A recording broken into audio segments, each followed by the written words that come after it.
A lone ox wagon swayed through a windswept land of pale terracotta hills spotted with shrubs and boulders. The two Hittite soldiers clinging to the wagon's sides watched the track ahead vigilantly. All was desolate. Just as the sun turned deep red and began to cast long shadows across the countryside, one soldier's battle-scarred face slackened, his eyes widening. He held up and shook his spear towards a spot on the horizon where a soaring tor of limestone rose into view, silhouetted by the setting sun. "It is the Vulture Peak. We are here." The wagon slowed by the trackside, and the soldiers hopped down, followed by the driver.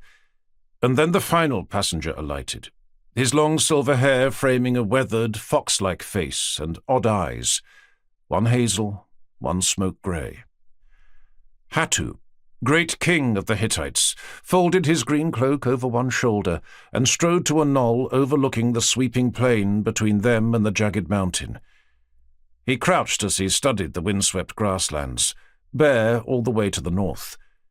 Everything was silent bar a gentle moan of wind, the cicada song, and somewhere in the unseen distance, a lone elephant trumpeting. The driver dropped to his haunches beside him, his copper-hoop earrings jostling as he regarded the plain also.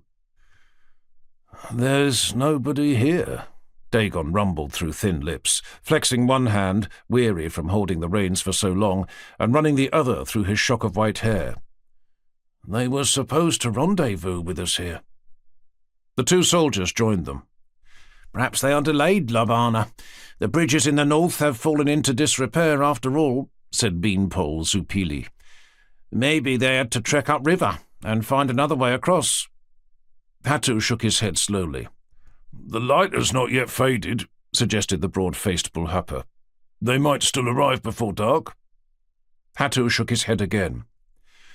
"If 1,000 of our soldiers were anywhere near, we would see their dust rising in the sky. I see nothing, not even a—" His next breath caught in his throat.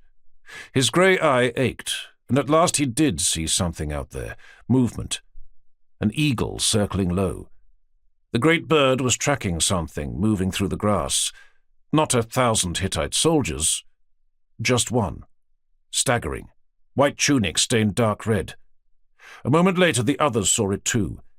In a flurry of scraping and thumping boots, Bulhapa and Zupili ran to the injured man, catching him as he fell to his knees. Hattu and Dagon arrived a moment later. Hattu knelt, sweeping the injured man's long dark hair away from his face. "Captain Tazili," he said, recognizing the young officer. The man groaned in reply. Hattu glanced over the slash that ran from his shoulder to his abdomen, and at the white bone and iridescent organ peeking from within. A fatal wound. He thumbed the stopper from his drinking skin and held it to the dying man's parched lips, comforting him with a drink. "What happened?"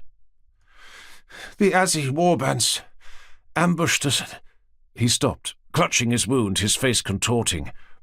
"At the canyon of the Four Winds. We had assured the people of Zalpa that they were gone, and—" Another convulsion. "And we thought they were. But they were waiting for us. It was a massacre. I am the only one left."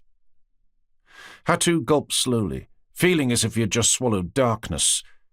It had taken years to raise the Hittite Empire from its knees, to find and train those 1,000 men.